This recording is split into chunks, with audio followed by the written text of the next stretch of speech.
Hello, everyone. Welcome to the very first Saturday of Triple Double Trouble Live.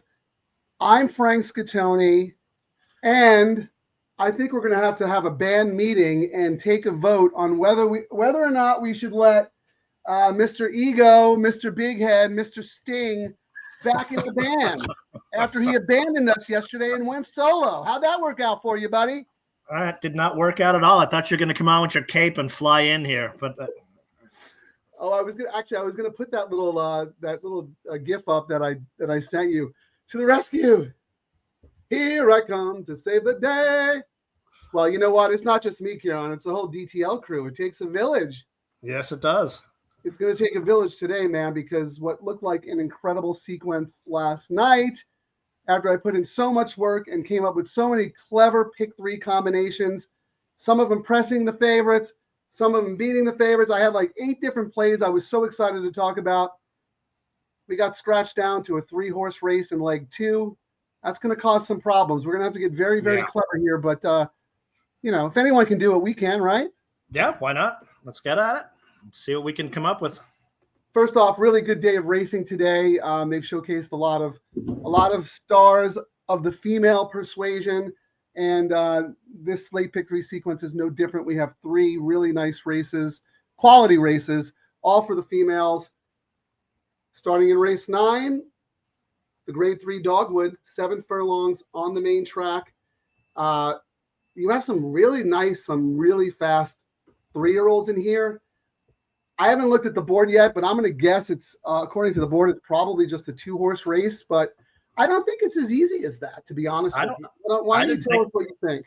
I didn't think it was that easy either. I mean, I get why everyone's hopping on the number 4 ragtime, blinkers off, but the trainer's 0 for 7, last 7. I mean, streaks come to an end. He just winning 21%, and the horse does like the distance, 2-1, but I mean, I have a backup ticket. I haven't decided which one I'm going to use yet, depending on I may end up just very well getting knocked out of the first leg, trying to chase a better pay than $8, which is what the pick 3 could end up like if it chops. It looks like most of your action here is going, all your main tickets are going through who was the morning line favorite, and that's number 1, Echo Sound. And because Ragtime, who was my top pick, is taking all the money at 1-2, you're actually getting a really good price on Echo Sound at 9-2. I think that'll even out a little bit. We know what's going to happen. 30 seconds to the post, the CAW money will come in probably. Here's the other thing, Ciaran. Echo Sound, the morning line 9-5 favorite, is actually 3rd choice. The 7, Delightful Claire, that's a funny name, is actually 3-1, 2nd choice. Yeah, I put heck no as my notes next to it, but I. That's because you're from County Clare. I know, indeed. No, Echo Sound 1 from 1, 1 from 2 here. Lots of bullet work since the last race, and then this is a horse that can stalk early, late, mid speed. You know what I mean? Yeah. So the jockey has lots of options and lost last out. And this trainer, when he's a beaten favorite, he wins almost 50% of the time the next race. So the horse is placed really well. Well, here, let's just real briefly. I don't want you to talk about the 2nd and 3rd legs yet. I just want to explain to you. I want you to explain to us in terms of your strategy here, because you gave me your main plays, but then you also gave me 2 potential secondary plays that you wanted to talk about and decide live on the show based on what we're looking at in terms of payouts. So just tell us what your strategy was and how you approached this sequence. I'm just trying to make it where, if I spend my $100, I'm actually going to get over $100 back, because some of these, if I do a normal $3 or $6 pick 3, it may only pay $50 or $60. So I was trying to see what the will pays are. And I was going back and forth between a $3 pick 3 using 4, 5, 7, 8 in this race. Both tickets have the same horse in the next, singling the number 5. But the last race, if this 4 really gets hammered down, I may end up going as a $6 using my 2 long shots in the last race. So I think that way I'll have a chance of actually coming out with a profit. I think if I go 4, 5, 7, 8 with 5, with 11-3 in the next race, or 11-6 in the in the last leg, Right. I made $50. So that's what I'm trying to decide So- what I'm going to do.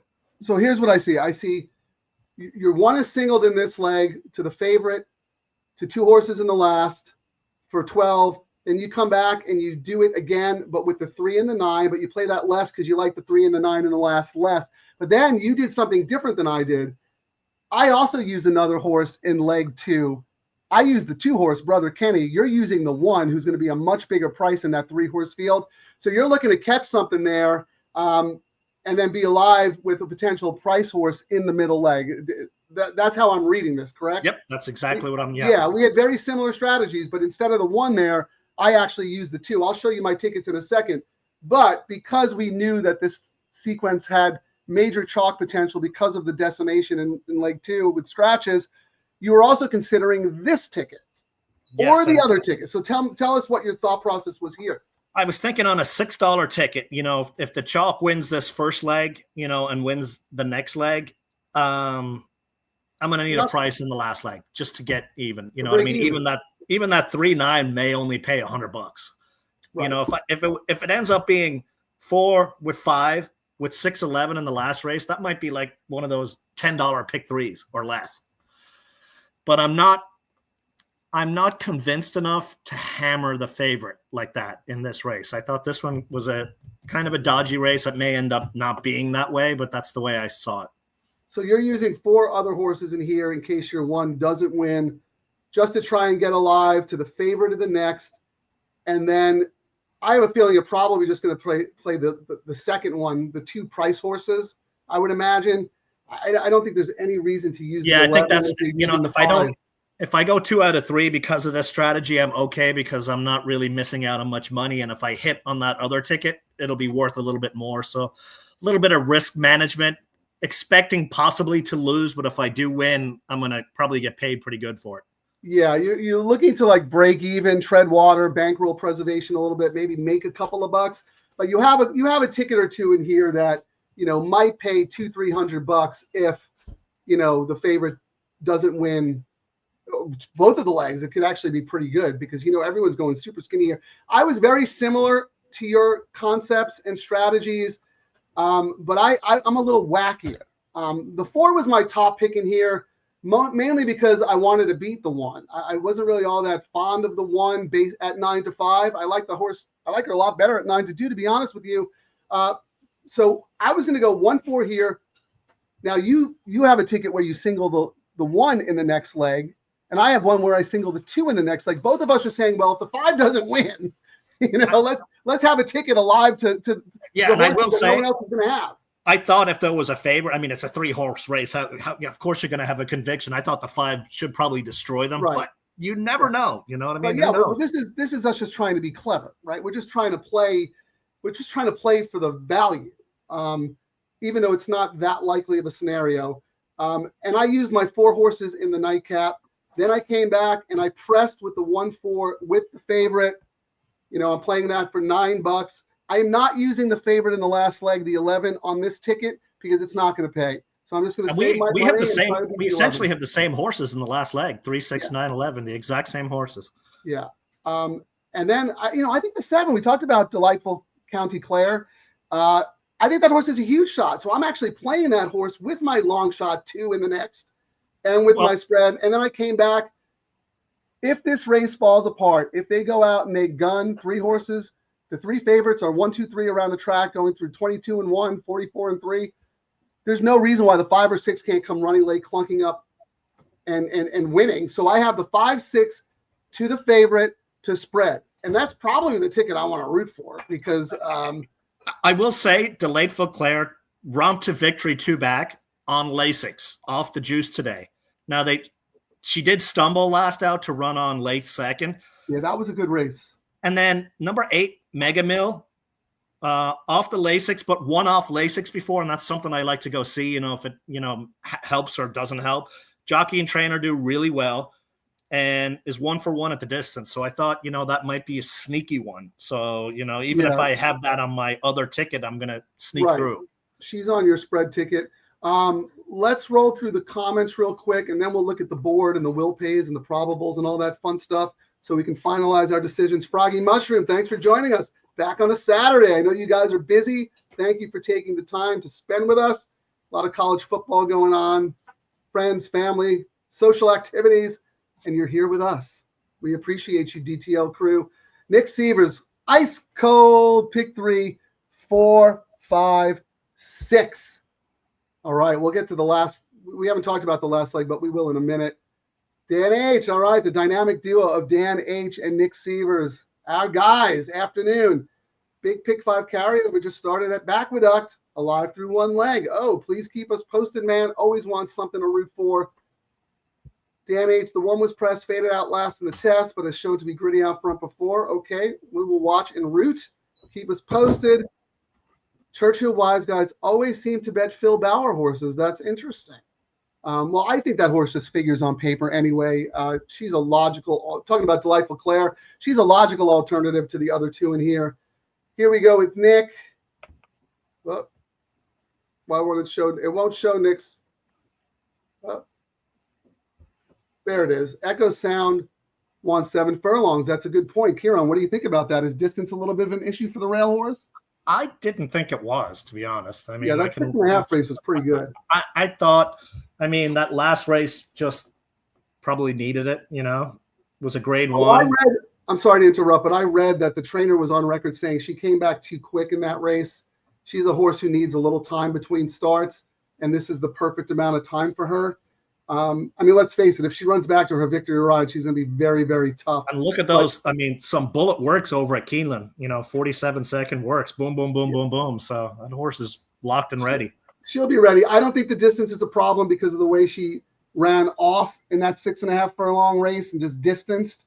And also, if you look at her, you know, 1.7 furlong, you know, her other 6.5 race over the surface, she was gaining ground late in the lane. So I don't think it's the distance. I think it's more about the rail and the race shape here because she's going to have to go. I mean, so the 4, I didn't see on my notes. Blinkers off this time. Is the horse race with blinkers every time, or is it just the last time? No, all 3 times.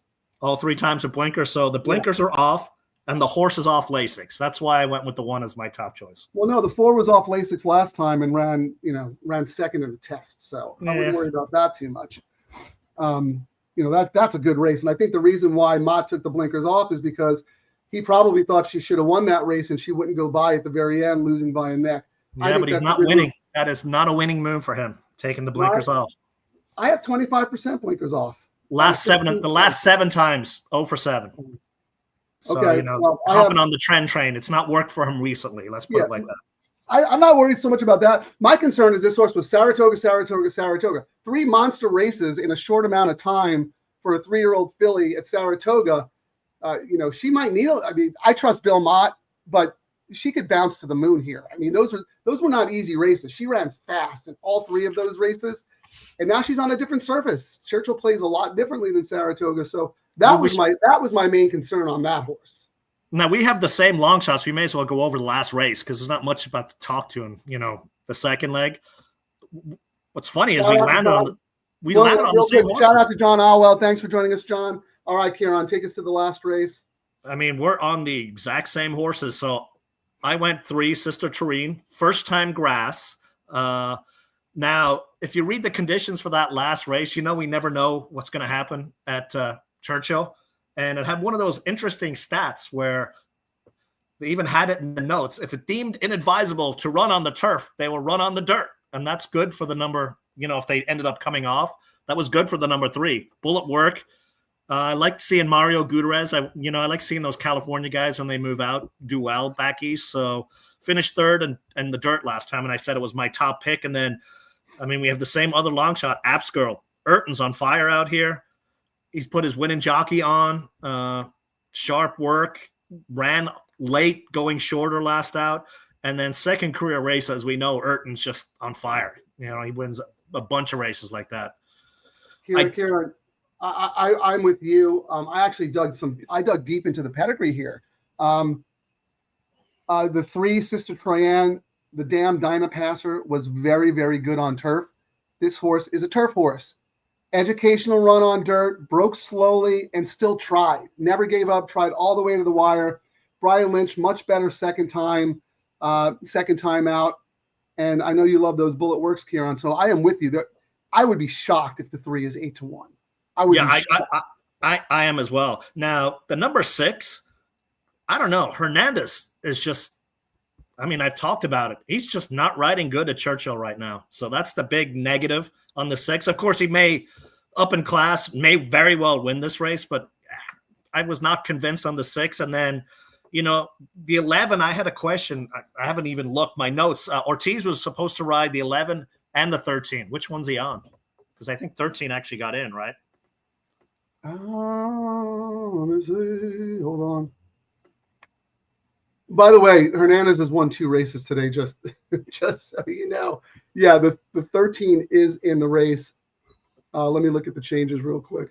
I just hate the way they do this on the interface. In race 11, we have Vanity is Luan Machado. Okay.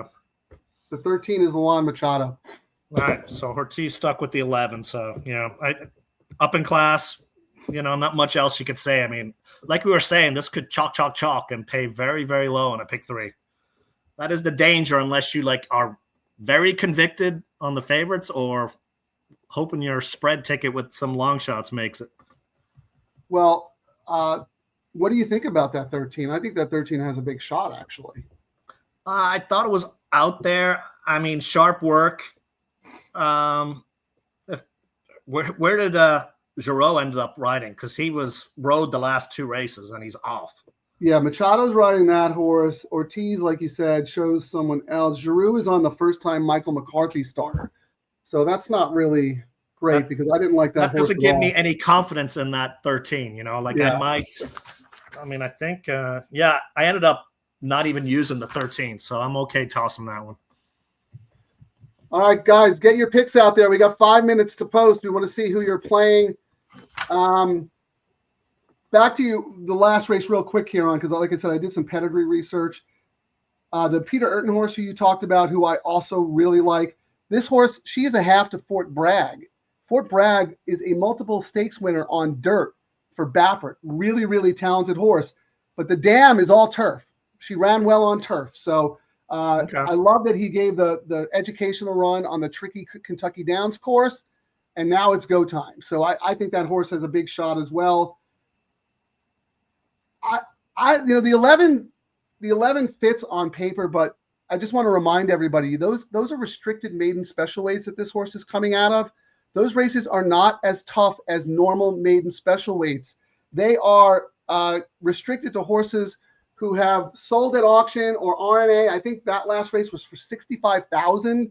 So you're basically dealing with maybe high-level maiden claimers. Those aren't really true maiden special weights. So that made me want to beat the horse. That being said, it's really hard to ignore Joe Sharp and Jose Ortiz.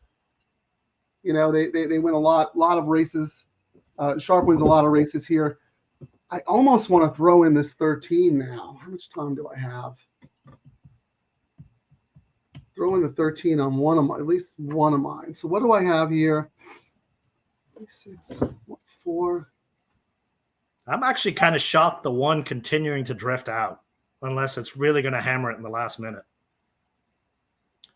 They got 87,000 in the win pool and 11 on the 1, 40,000 on the 4, 21,000 on the 7. Wow. They really do not like the 1 in this first leg. Who's the favorite in the double will pay here? I think the 4 is. And the 4 is paying $2.69. And the 1 is paying $7.98, and the 7's paying $7.72. Interesting.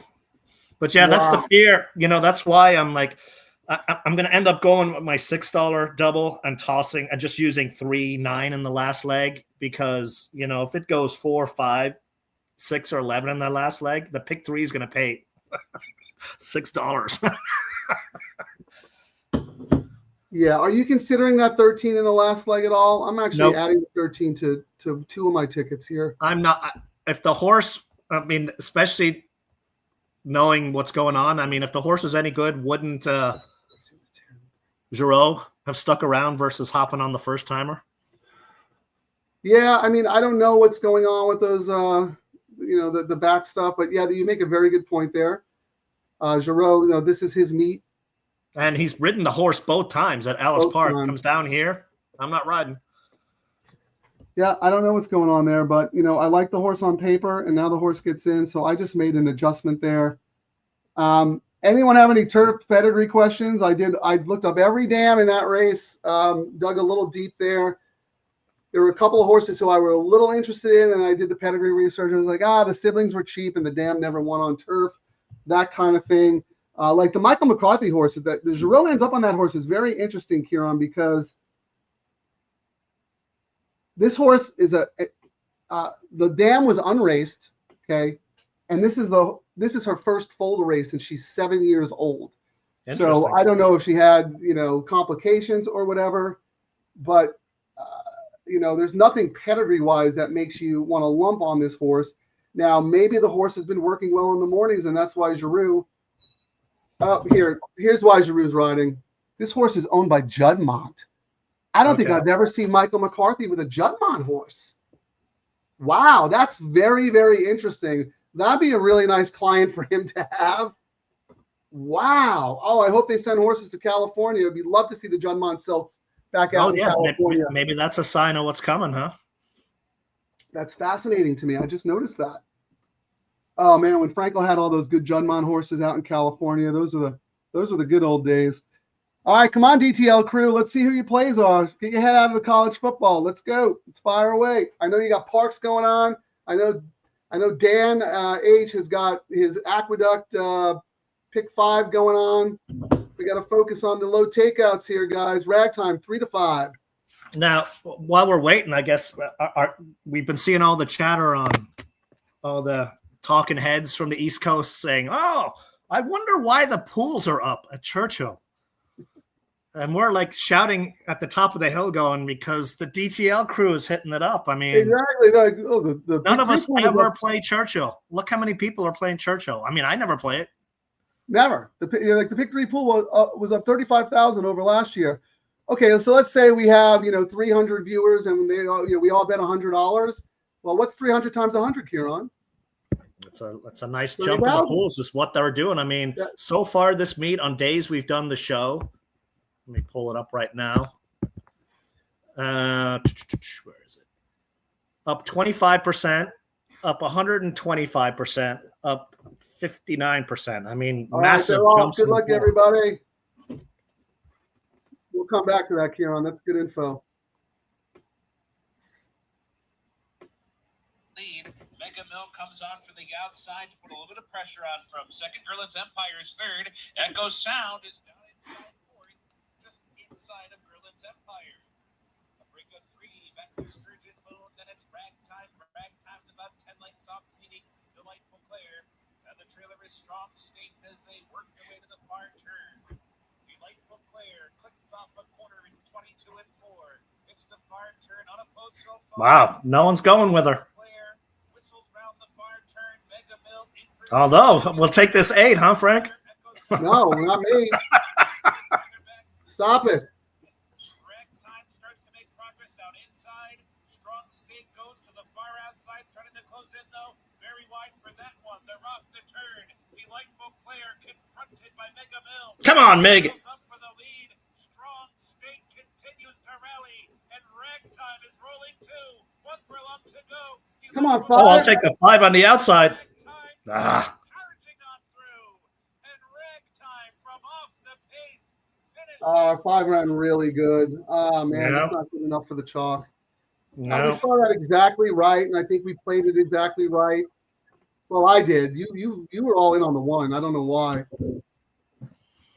Your eyes just didn't like the floor. It happens. I had a conviction. I went with it. I was trying to bet a little bit more, win a little bit more. Yeah, Texas, all she does is talk about your stats. She absolutely loves all the stats that you come up with. We're going to have to do a little, get a little logo with you in like a Statsman superhero costume or something. Dan H. Win bet on number 1. The Twin Spire special needs second, if not a winner. I don't think the 1 really did much, huh? It did nothing into the turn, just flopped. Yeah. The 5 came up for second. All right, Dan, you know what? You're allowed to pass. That's the beauty of horse racing. Everybody gets to make their own decisions. Just because we are doing the show doesn't mean you have to play. We thank you for joining anyway. And I agree with you. Ciaran and I are doing it as an exercise. You know, we do play our tickets, but we both agreed that it was going to be a very tough way to make some money in this sequence, which is why I think Nick Sievers probably had the best idea. Ice cold 4, 5, 6, whack it for $50 and call it a day. I mean, it might have been one of those, if we didn't have the show, we wouldn't even have played this today, you know, but we had the show and I was just trying to make, you know, $100. Yeah. All right, Dan, you're alive through 2 legs at Aqueduct. Congrats. Keep us posted. So let's go back here on. I will say 1 looked horrible in that race. Into the turn, just absolutely flopped. I mean, surprising. 7 furlongs at the rail is, I mean, it's tough no matter what. I didn't miss the break because we were talking. She needed to be in the race from the jump. If she was not in the race, she was getting all the kickback, chasing. That probably was never comfortable, you know. That being said, Ciaran, the way the 4 got bet off the board, I don't think the 4 was ever going to lose, right? All the freaking computer money was on this 4. Let's see what the pool ended up being there.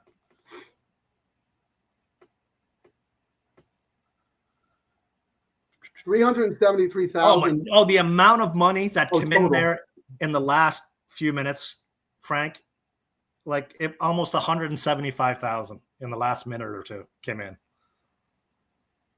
On the win? Yeah, on the win pool, and it jumped up. They ended up having $111,000 on the 4. Yeah, I'm seeing the total win pool was $269. Yep. So you're saying almost half that came in late? Yep. When I had looked at it earlier, it was at 81,000, I think, and we ended up at 270. Yeah, well, that's what we're dealing with, folks. But you know, Ciaran, I feel like we've done a pretty good job isolating the horses that the CRWs are hammering. I mean, we saw that in the previous race. The will pay to this horse with the winner of the last race was, I mean, it was like $2. I mean, it was horrendous. Yeah, I mean, I wonder what they set this off at 4 to 5. It's going to be interesting to see what the exacta pays in this race. It's going to be horrendous, I'm sure. Right. You think, oh, I got my 20s, right? The 5 finished second, right? So you're like, oh, I think I got a 26 to 1 in there. $2 exacta paid $37. Yeah. So 15, yeah. 15 to 1. Actually, it's not horrible, to be honest with you, but you just don't know, right? You don't know what you're getting. I don't like betting blindly. No, I agree. I mean, that's why, Ciaran, you and I, we bonded over the double original. Yep. We've always been fans of the double wager. Now we have a better opportunity because of the low takeout and the $5 minimum. But one of the reasons we bonded over the double is because we like to see what we're betting into, you know, what we're getting, what our value is, if any. If not, maybe you pass.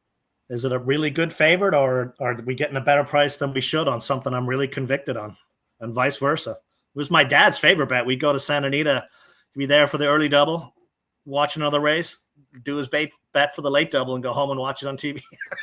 That's awesome. Hey, how about overseas? Did the bookies do doubles or parlays or anything like that? Oh, yeah. Yeah, that we call them trebles, pick threes. And then the way you can do it over there is you could just write on your betting slip the favorite in race 1, the third favorite in race 2, and the favorite in race 3 on your betting slip. Oh, my God. That was my that's your parlay? That's your treble parlay? Yeah, my uncle's favorite bet was the second favorite in every race, and he would just do second favorite doubles, second favorite with the second favorite. Oh, my God. That is awesome. And, you know, so whoever ended up being the second favorite, you know, they'd calculate and pay it. You do, you know, the math yourself. Like if it was 2 to 1 by 2 to 1, you know, you get paid $4, not all the nonsense we have here. He didn't care who the horse was or what the morning line was or anything. Whichever horse went off as the post-time second choice, that's who he wanted. Yes. He made quite a living with it over the I years. bet. I bet. I mean, you think about it. Like if you're a serious exacta player, the top two choices, I don't know, they finish first or second probably like 60-70% of the time or something. I forget what the numbers are, but John Doyle taught me that because I went through a streak where I had so many long shots that I loved that kept running second to obvious horses. And he was just like, Frank, don't force it. You use the board. The horses who are taking money, who are logical, just put them on top of your horse. That's it, because they're going to hit the board. They're going to finish first. The first, second, and third choices are going to finish first a good percentage of the time. So why fight it? Just let it work for you. And if you're good at picking long shots change? The other change I made this year, and we used to say, we would tell people, well, if you like a long shot, bet it to win. Why do win place? So then when I would be in contests, they'd run second a lot. And I would start doing them in place. And I was like, you know what? If I've got a really crazy long shot, so that long story short, my new bet now is I do win show when I've got crazy price long shots, because I got an extra bite at the apple, and the pays are just as good on the show on a long shot as a place, Do you weight them? Do you do like 200 to win, 500 a place or something like that? Or I used to, but I found when I did that, I ended up screwing up the number. So if I'm doing a $20, bet on the race, it would be $10 win show is how I've approached it lately. Sometimes I'll, weight them a little bit more, but I find when I weight it, it ends up making me not do the bet. Fair enough. Or I just go, wow, why am I weighting it? Let me just put it all on to win. And then it runs third, This is tournament strategy you're talking about, right? Yes. Yeah. Okay. There's something to be said about that. I don't know how I feel about that. Because let's say your horse runs second to, another horse that you kind of liked, and you don't have, and the exacta pays really well. I don't know, but there you just basically you want to hit the win bet, but you're just preserving your bankroll with the show bet. I guess that's the theory behind it, right? Yeah, a little bit. Fair enough. Hey, what are our odds here? 1 to 9, huh? 1 to 9 on this horse. Different strokes for different folks. A guy like Matt Miller will bet a ton of money on very logical outcomes. And then a guy like Damian Roncevich, who we call the mad genius, can turn a 50-cent trifecta into, $40,000. Yeah, but I don't know if we don't see that as much anymore with this. They've just really hammered. No. That's, the last year plus is when I really started noticing in the contest, the trifecta wins weren't as big, and it was taking exponentially more larger wagers for them to get those big scores versus what it used to be like. Yeah, because the CRWs, right? They suck the value. So that's another reason I've kind of removed the trifecta out of my tournament strategy, and then actually in my real money as well, just because I don't like getting eaten alive by them. My feeling during the live bankroll contest is that if I'm not involved in a race, I am rooting for the longest shot on the board to win.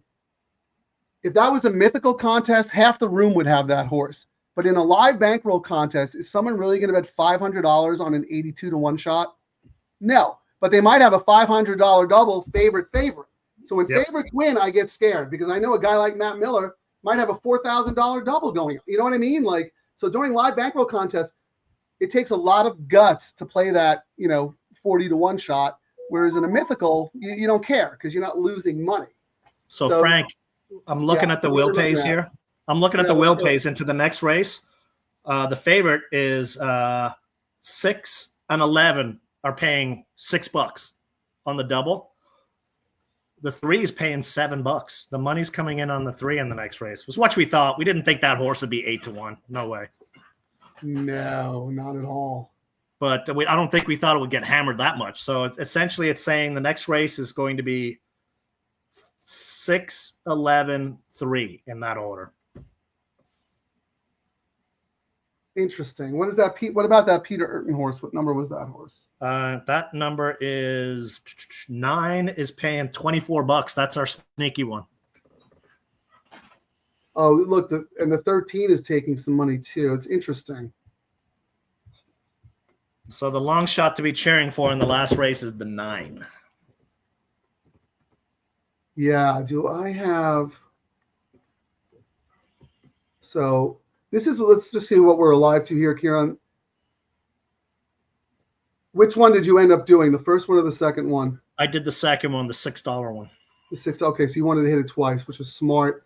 So you're alive to the 4, then 5, 3, 9. Yes, so the 9 is the best result, assuming you get the 5 home here. I'm alive to the 2.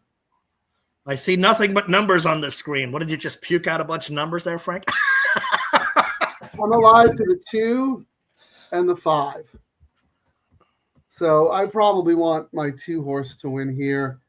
You know, I knew a couple of horses were going to be scratched from this race because 2 of them ran yesterday at Fairmount Park in the, God, I think it's the Sportsman's Derby or something. There's too many 3-year-old freaking Derby races late in the year. This has got to stop.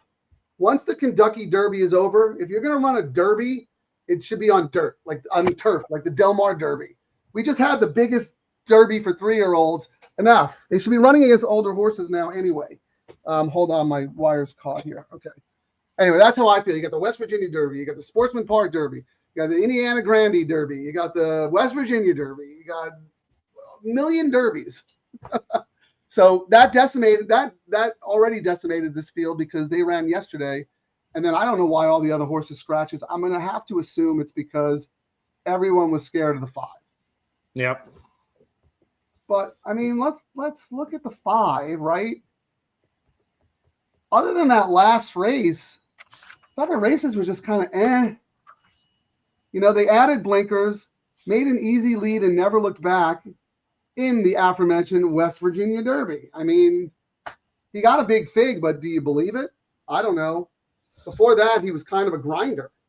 Yeah, I mean, at least came back with some really solid work. So I mean, I see why you went with the 2. I was like, eh. Well, I like the 2 when there was more of a full field. But look at this. You know what? Your 1 actually has a little merit because I really like the 1, and I didn't want to spend any more on the ticket. Like I should have had it in, you know what I mean, on that ticket, but shoulda, coulda, didn't.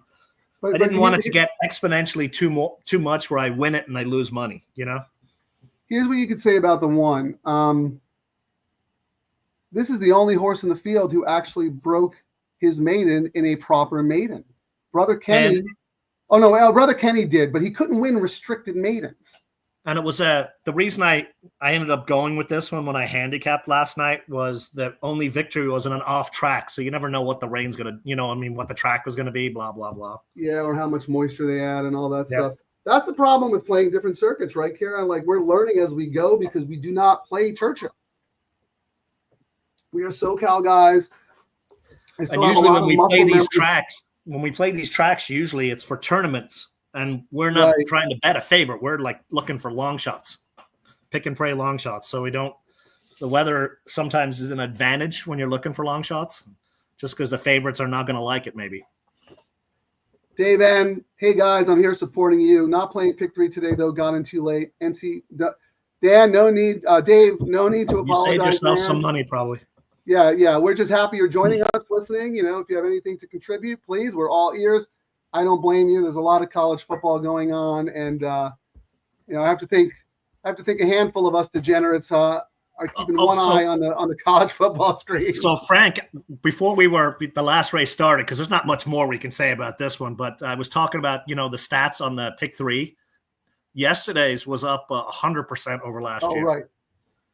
So their pools are exploding. They're nothing near what Del Mar was, but I mean, they've been going from 50, 60K to 100, 130, 150,000 in their pools, you know, thanks to us bringing our money, you know, everyone heading out.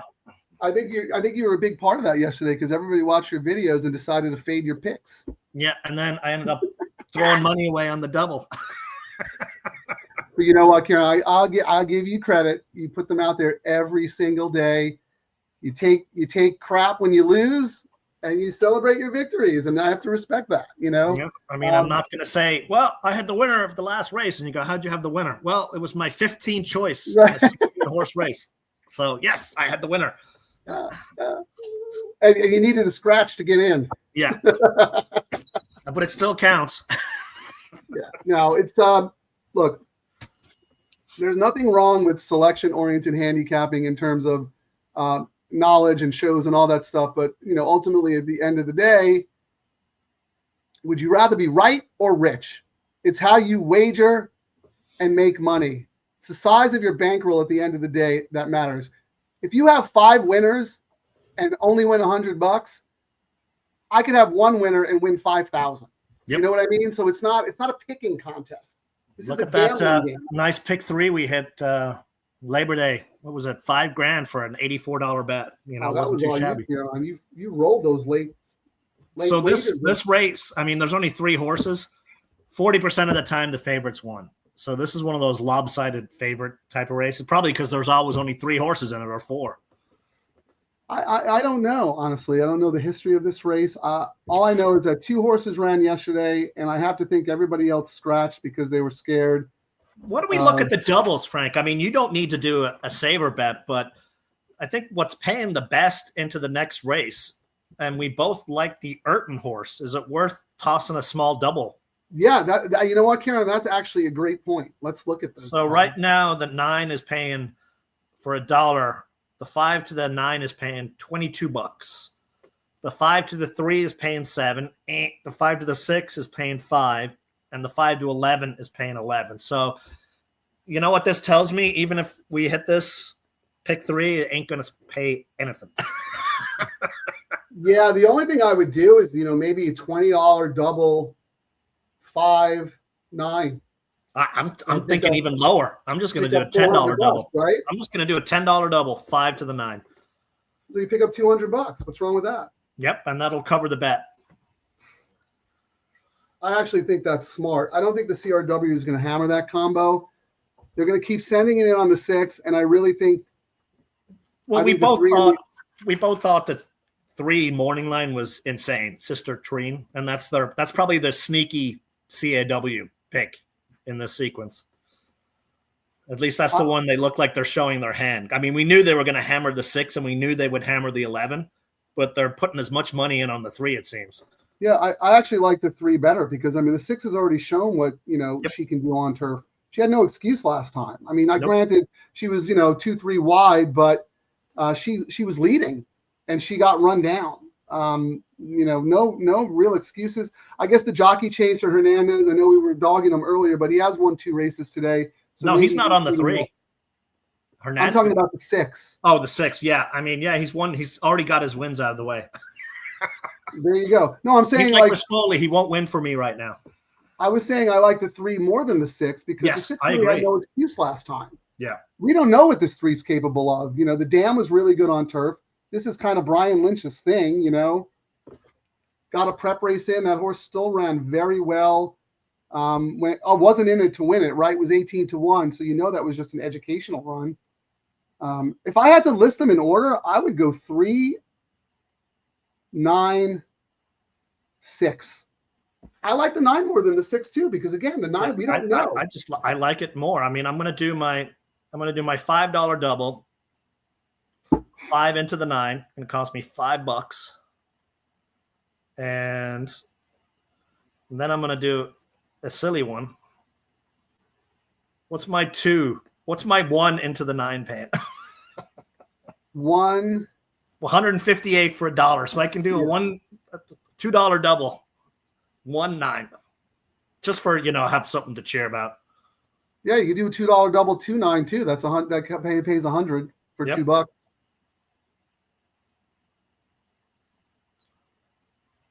Look, I mean, stranger things have happened. You know, I mean, this is basically a walkover, but you know, his horse still has to make it across the finish line. Yes, and we've seen it happen many times where they do not. So real quick, let me run through. Pepe Alonso, thanks for joining us. Thank you. Yes, you notice we are making a difference, but it's not just us. It's everybody. It's everybody in the DTL crew, everybody who's watching, everybody who's supporting these wagers. Tony V, are you guys betting the Pennsylvania Derby? Who do you like? Tony, what do we always say? We're all about low takeout. Parks' takeout is among the worst in the country. The Man, worst. Did you read what that guy was that one of the executives was just bashing the other tracks, and then someone made a point to show him your money's all from the casino. You guys are doing nothing. Yeah, he slammed someone. He's like, we have the lowest takeouts, and everyone was like, what are you talking about? He's like, 1% won't make a difference to the bettors, blah blah blah. Like that is an executive. He said we don't care about handle. Yeah. So we were like, that's subsidized by slots. I won't bet that track. I don't bet that track either. And I don't like that track actually. It's not my style. I'll leave it at that. You can read between the lines. I didn't check, Ciaran, because maybe you didn't either because you were out after the first leg. But do you know what the pick 3 paid yesterday? I mean, I can look it up while we're talking. $459, I think. $459. Wasn't bad. Was it? There was no way, even if I went back, that I would have picked the winner of that last race. So I'm okay with, you know what I mean? There was no way I was going to pick that horse. Yeah, that's good. So you didn't come back with a double. No, you did come back with a double. I did, but there was no way that the horse that won the very last race, no way I would have picked that one. Unless I'd done like an all ticket or something. Fair enough. Let's see. Is anyone taking sneaky money in the next leg? We were thinking the 3. Well, we wouldn't call it sneaky, but yeah, the 3 is taking the money in the next leg. Let's talk about the 11 a little bit because my original thought was just to leave the 11 off all my tickets and try to beat this horse. I just said up in class, and my only other note was Ortiz was listed on 2 horses, but I guess this was his first choice. Call. I mean, the trainer owns the horse or is part of the ownership group, so I mean, I thought it was a bad favorite. Doesn't mean it couldn't win. You know I agree. I thought the 6 was a bad favorite. Doesn't mean it couldn't win. So that's why I thought 3 was the top pick and 9 was the second pick for me. Yeah, I'm with you, Ciaran. Like the 11 could win, but it's not a favorite that I'm, falling over myself to bet on. Those restricted races really worry me. What do you think about this, Ciaran? Because Kentucky Downs is such a unique course. Some horses absolutely love it and can't run a step on flat courses everywhere else. Others hate it. Do you just kind of ignore Kentucky Downs form, or have you figured out anything about Kentucky Downs that can help you with your selections going forward? I just ignore it. You just don't know. I mean, it's like when you have those horses that come over from Ireland that come from Gowron. And I mean, Kentucky Downs is like the European course, especially in Ireland. Essentially the course is a bunch of fields together for the meet, and up and down. And I mean, that upway thing, some horses just like, what's going on? Why am I going uphill? Right. It's got the undulating course, and it also has got the weird configuration. It's like that weird teardroppy type thing. And you're right. It's just a big field, And then some horses may think, like when you're at Los Al, oh, the finish line's coming up. Where's the finish line? Longest stretch, man. You think the race is about to be over and they're at the 8th pole. Yeah, and you're like, oh no, my horse just used all his energy. And the horse is probably thinking the same thing, like, where's the line? Yeah, I'm with you. I just tend to draw a line through any Kentucky Downs form. Unless I'm playing Kentucky Downs and I see a horse who's done well there before, then I pay attention to it. But I think going forward, you can't really say. But this horse does have a turf sprint at Saratoga, on the flat, on a normal turf course. And the horse ran well in the debut, came on running late to split the field. Wasn't probably fully cranked that day. It was almost 9-1. Had some trouble at the start. Finished up well. But again, Ciaran, those are restricted maidens. I'm going to see if anyone came back to win that race. Why don't you keep talking about the nightcap? And I think we're going to see number 9, I think, at Santa Anita is what I think is going to be next. You know what I mean? I can see them shipping that horse out here. Oh, for sure. That's one. So, and I mean, Urton kills it. Second career race. Yeah. He's 24% for a profit. So, he's one of those trainers when he puts a horse somewhere. I mean, they took a shot. The purse was big on that last one at Kentucky Downs, so why not take a shot at it? Yeah. Sharp work, and he's already hit with this jockey on a long shot, at the meet. I mean, he's got 2 wins here. One of them was with this jockey. So, hey. And the other thing is, Ciaran, this is owned by CRK Racing Stable. Yes. You know, they have Baiza. These guys buy really, really nice horses who are bred to go long. You know, they had Express Train and Baiza. There's a bunch more that I'm probably forgetting right now, but they're a quality operation, and they don't buy them to win first out. You know, and Ayrton's not that kind of trainer. So the 6 and 11 are getting hammered in the double pool. They're down to $4 now. Which ones? 6 and 11 are down to $4 in the double pool now. Wow. Okay. And the number 3 is drifted up to $8. And then it's pretty much 13 is $13, but it looks like the robots are just hammering this double. They're probably figuring I wouldn't be surprised even with this 3-horse race, seeing the pools be giant, just because they're getting their 10 or 12 or whatever percent. Oh, exactly. Rebate. Yeah. No, that's what they're like. They couldn't care less that they'll make 10 cents. They'll make more money on the rebate they get. Yeah. Ciaran, it's much easier to set the market in a 3-horse field than a 12-horse field.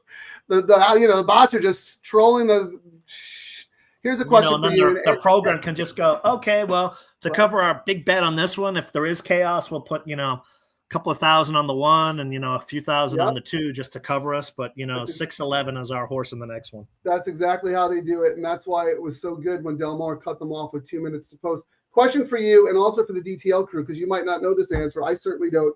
If you look at the 9 AP's girl, the Peter Ayrton horse we were talking about, Ciaran, this horse has been training at TTC. Any idea what TTC is? No idea. I'm assuming it's a training center somewhere in Kentucky. If anyone has any information on that, I'd love to know. Ayrton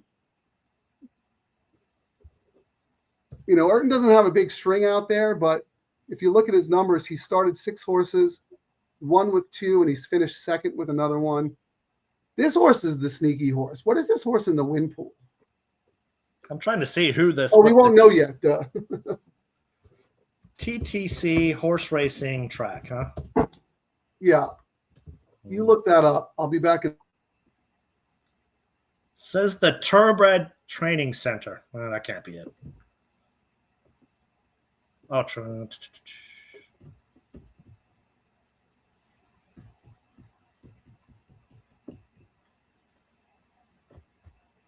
Do you know where it is? It's probably in Kentucky, I would imagine. Training track. I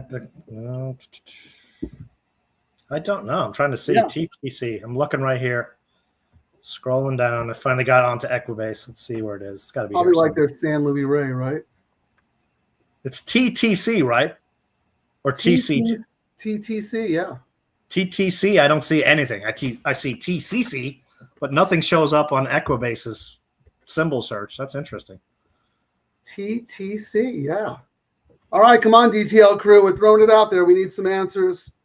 I could probably check with Bruno DiGiulio, the expert clocker. I'm sure he knows. Thoroughbred Training Center here, Moxville, North Carolina. I saw that. That was the first thing that came up, but it made no sense to me. No, that makes 0 sense. Unless his horse was going to be a show horse. Yeah, that's what I thought too when I looked at it. So I was like, well, there must be something else, but maybe that is the one, I guess. Yeah, maybe that's where CRK has their young horses on the East Coast. I don't know. I've never seen that before. But look, Ciaran, on September 9th, 38 horses worked that day. Okay. So there's horses stabled there. That can't possibly be North Carolina. They don't have a thoroughbred track there, right? Moxville. Wait, hold on. What about the Thoroughbred Center? Thoroughbred Center. Oh, it's a Keeneland property. That's it. What is it? It's a Keeneland property. It's the Thoroughbred Center. A Keeneland property. All right. So it's Keeneland. But where is it? I know it's Kentucky, but where? Let's see. Contact. In Lexington. How about that? Okay. I bet it's nice. I just saw a picture when I looked. It looks like a lot of those videos you see when you're seeing them breeze the new horses, getting them ready for the sales and whatnot. Oh, they're off. Hold that thought.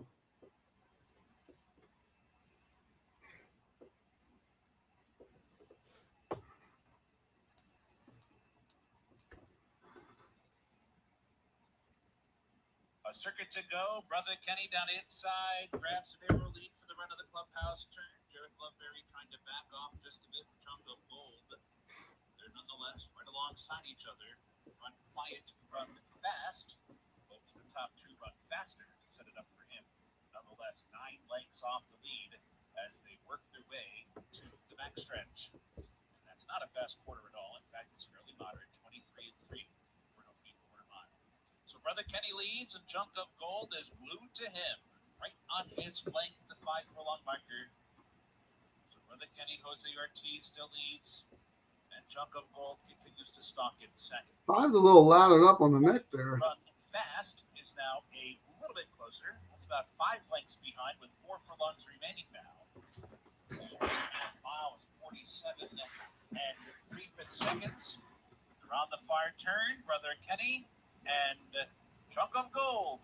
1, 2, 3 furlongs out. Brother Kenny giving a bit of a. I don't know what's going on. Well, I guess that. Wow. Now it's 2. Brother Kenny opening up on Chunk of Gold at the quarter pole. Chunk of Gold is going to angle toward the inside as they hit the top of the stretch. Brother Kenny set down for the drive now. Chunk of Gold continues to fight on. It's still inside, and now it's going to go back Jeez, outside. it's all over the place. It's not giving up. Brother Kenny needs the wire. Chunk of Gold lifting once again. Time running out. Brother Kenny, Chunk of Gold. Wow. Brother Kenny upsets Chunk of Gold. The jockey lost that race for the 5. Oh, what was he doing? Yikes. All over the place. Inside, outside, left, right.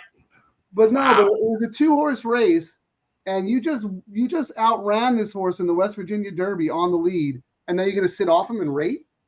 That's crazy. That was terrible race riding. I don't care.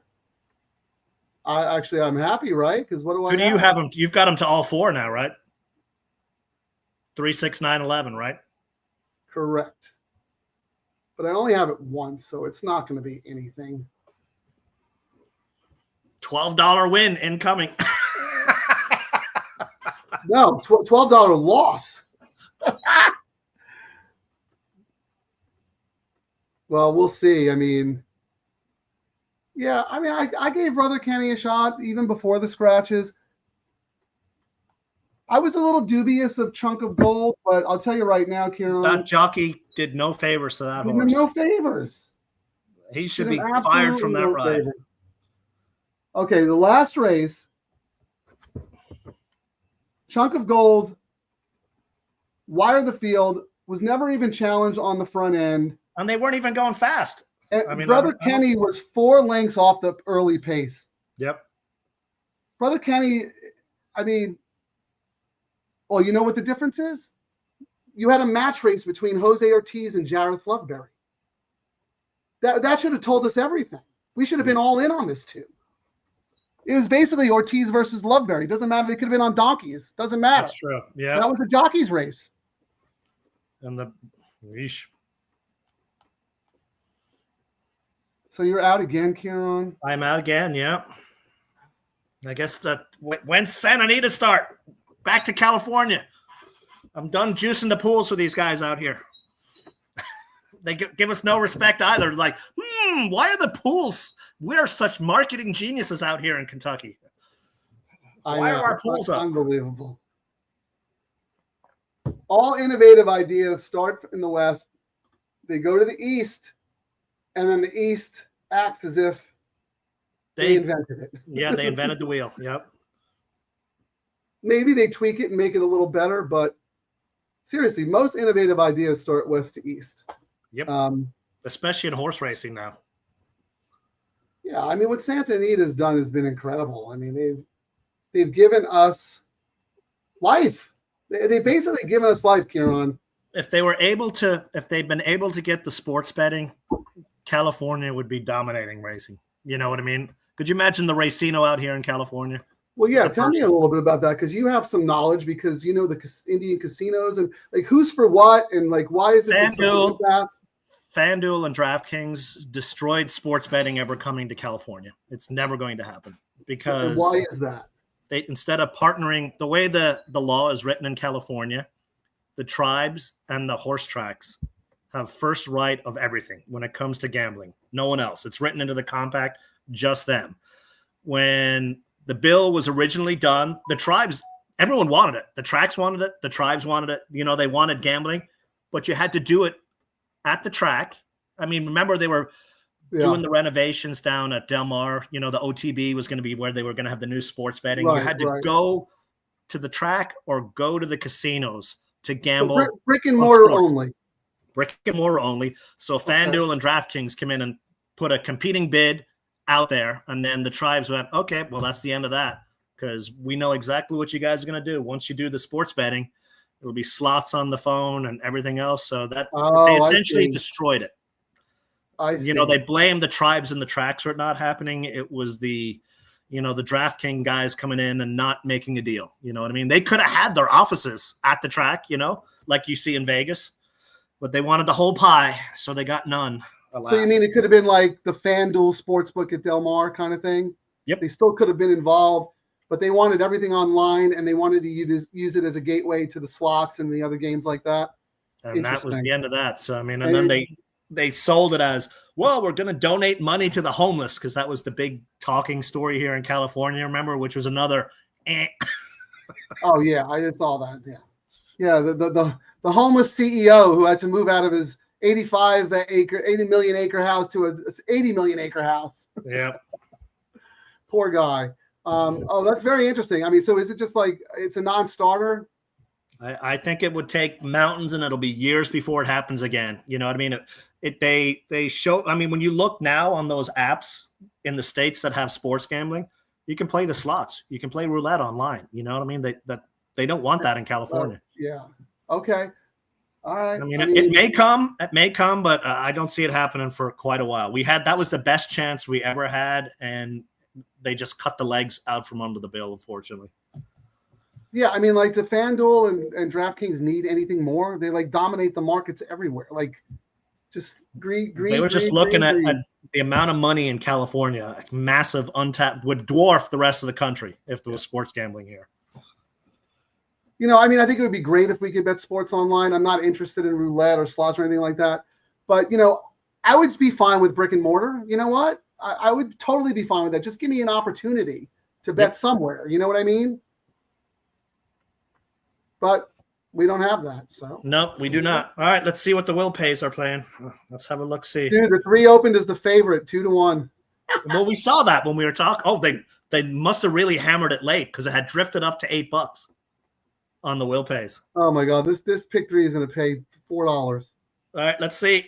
Your double in the 3 is paying $30.08.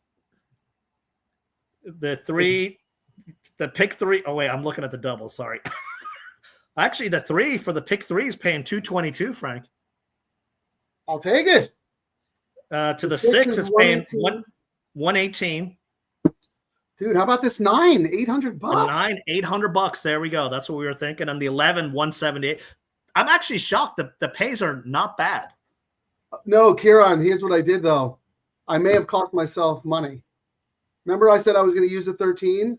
Yes. I took the 11 out and put the 13 in. Oh, so what's the 13? I don't know why I did that. All right, let's see what. Oh, no, wait, no, 3, 6, 9. Oh, no, wait a second. I totally messed this up. I don't have the 13 on my live ticket. 4 with 2 to the 3, 6, 9, 11. I changed it on my other ones, but I didn't change it on this one. So I just need the 13 to not win. So this is Frank's all-in-all ticket where he has the winner. Oh my God, I'm gonna have to bet win money on this 13, 19-1. This is not. It's a little. I mean, the 6 is paying what I thought they might pay, but the 3 is paying okay. 11's even paying 178, which is not bad if you'd hit it multiple. Like if. Yeah, 178's fine. I mean, I wanted to try to beat that horse, but I'll take 178. No, the 13 is the main danger here. So I'm just gonna have to throw some win money on that horse. Because if you look, I didn't have enough time to. I put it in with the 5. and I put it in with the 7, but I didn't put it in with the 4. So how much did you spend on your tickets? Like $800, Frank? I'm trying to do the math. No. It was like 130 or something. I had so you're going to lose when the 6 wins. You're going to lose $12. Well, at least you've got $12 more than I do. 8, 6, 48. 1, 2, 3, 5, 2, 10, 30, and 1, 2, 3, 4, 8, 24. So 24 and 24 is 48. 48 and 48, 96, and 30, 126. 126. 126. Okay. Well, the last time you hit that double, remember at Del Mar, you won, what was it, $7 on your bet? $7.50, yes. And you got to go in the suite at Snapdragon, so. $7.50. What am I looking at? What's my lowest pay again? Let's see. 118. 118 to the 6. So I would lose money on that. I'd lose $6. The 9's paying the best, and the 3 and the 9 are paying the best, and those are like on my tickets when I was tightening my bet, it was the 3 and the 9 is what I was looking at. I just, of course, missed the first 2 legs. I mean, I couldn't even pick the winner of a 3-horse race, Frank. And you used 2 horses. And it wasn't like the jockey fell off, which is usually my joke, you know. Oh, my God. And you used 2 horses. I used 2 horses, and I still didn't have the winner. That is so funny. Nick's asking me, I am not a football guy. I'm all basketball. $875 to cash 118? You did not play an $875 ticket. Maybe he's adding up your tickets, Frank. Raise your hand if you're up to bat for $800. Who is clever? Hey, what about if my 5 had won that previous race? How about that? Oh, here. How about Nick? Ciaran, are you going to the SDSU game tonight? Nope, I'm not a my Bears. I'm not a fighting words. Well, our team's not very good. I'm not a football guy. I'm basketball, and we're going to go all the way this year for the basketball team. SDSU football, but it is a beautiful stadium. If you ever get to go there, Snapdragon, it is a very, very nice stadium. Not cheap though, but very nice.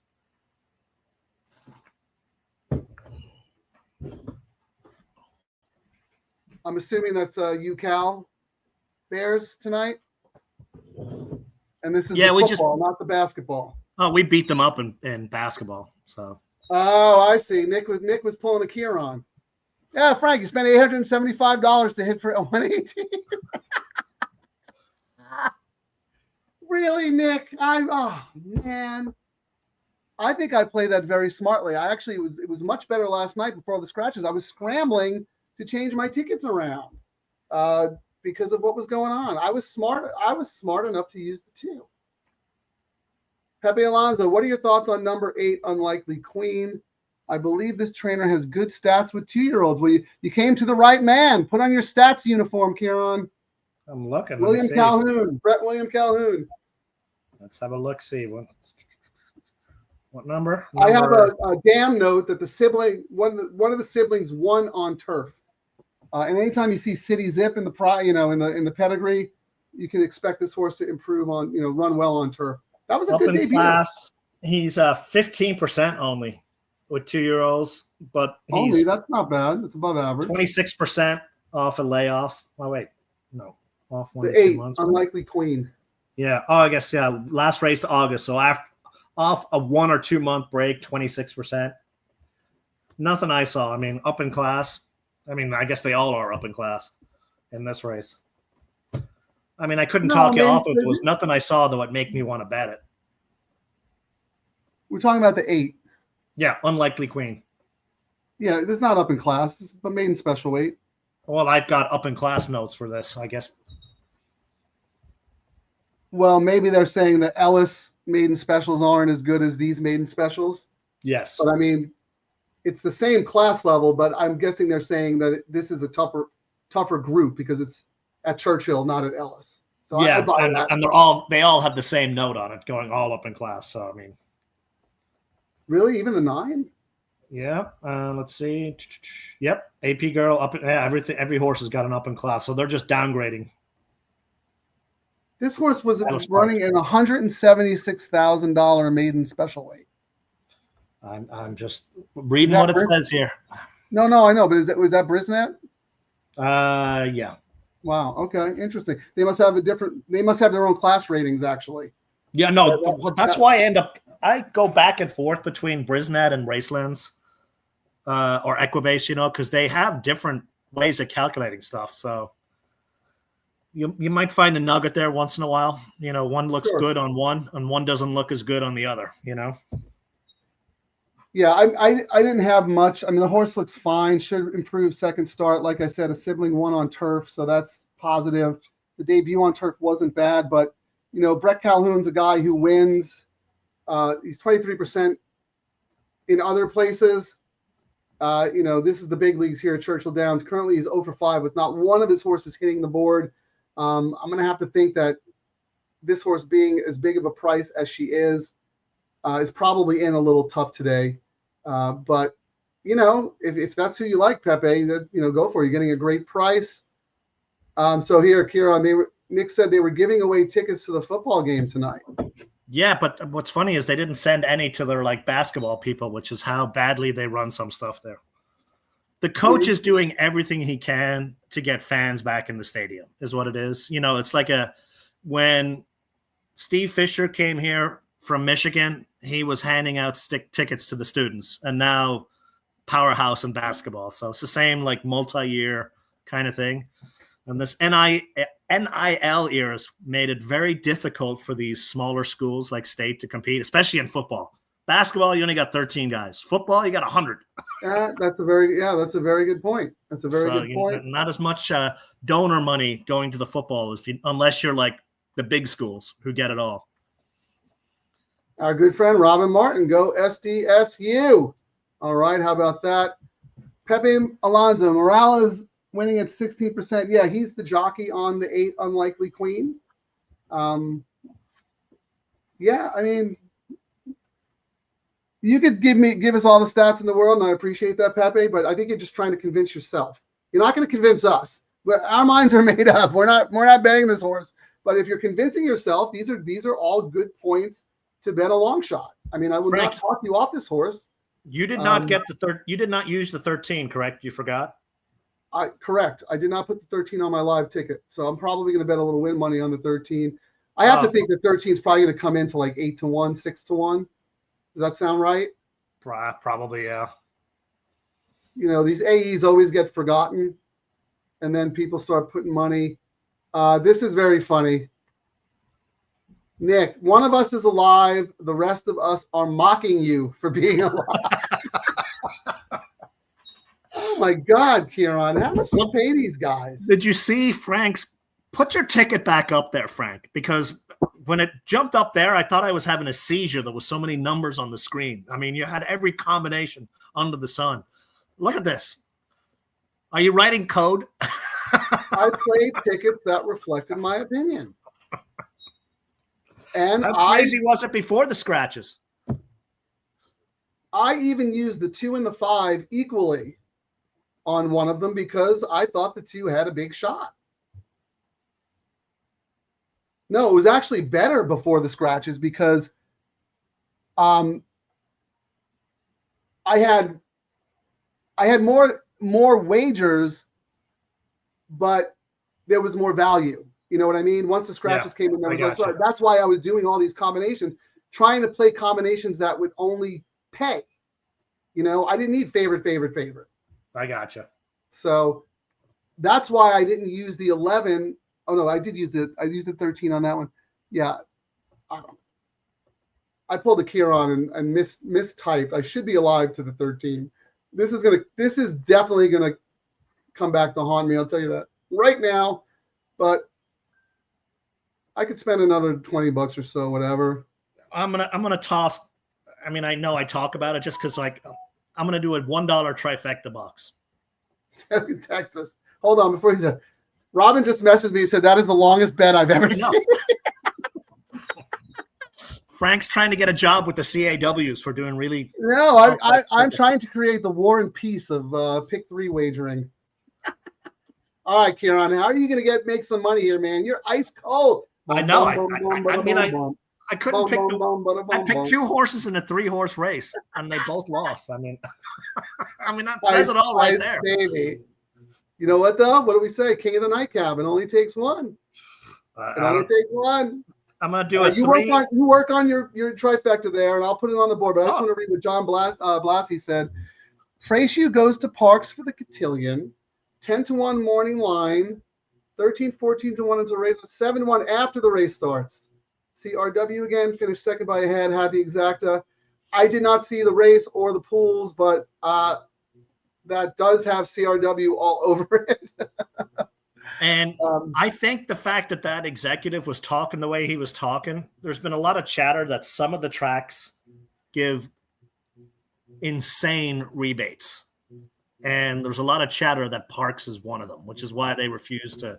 So that the CAWs are probably all over that track. Right, because Parks has such a high takeout. Way more money than they do from other tracks. Yeah, they have such a high takeout that they cater to the CRWs. The higher the takeout, the more favorable it is. The higher the takeout, the lower the minimum, the more favorable it is to the CRWs. Yeah, I mean, Ciaran, it's getting to the point where Parks had a really good racing day, a lot of quality horses. I had zero interest. I didn't even look at it. I didn't even watch the replays, but I had zero interest in betting that track. And I had, I usually play the contests on Friday and Saturdays. I did a whatever entry yesterday. I played no contest today because it was a bunch of Parks races. I was like, you know what? I'm just not going to bother handicapping that. Whoops, what do I do here? All right, you're working on a trifecta. Anybody else out there got some action going here? I'm not doing anything fancy. I'm going to do a $1 try, 3, 5, 9, 13. Box? Yeah. It cost me $12. 3, 5.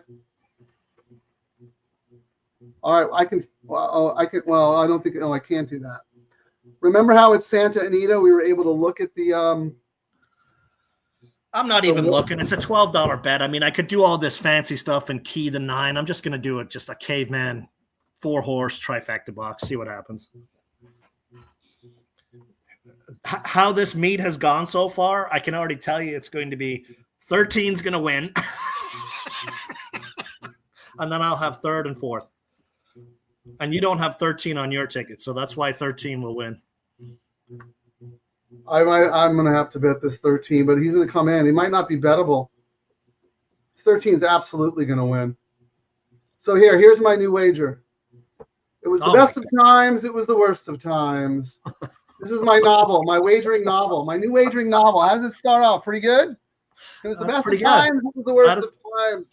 A tale of 2 wagers. Oh, that cracked me up, Robin. I really. You don't have to text Terry if you want to make fun of me. You can just do it right here in the chat. So Frank, we have thick skin. There's not a lot of stats. There's not a lot of stats for this. This race has been run 8 times. Okay. 5-1 or more 4 of the times. Okay, so half the time, yeah. I mean, we're dealing with 2-year-old fillies going long on the turf, right? And it's not really a big sample size, so who knows how that'll play out, I wouldn't really trust anyone here, young horses going long on the turf. We'll probably watch them load and reload 8 times before they even go off. Tony V, smart not to give Parks your business. Yeah, look, we're the consumer. We have options.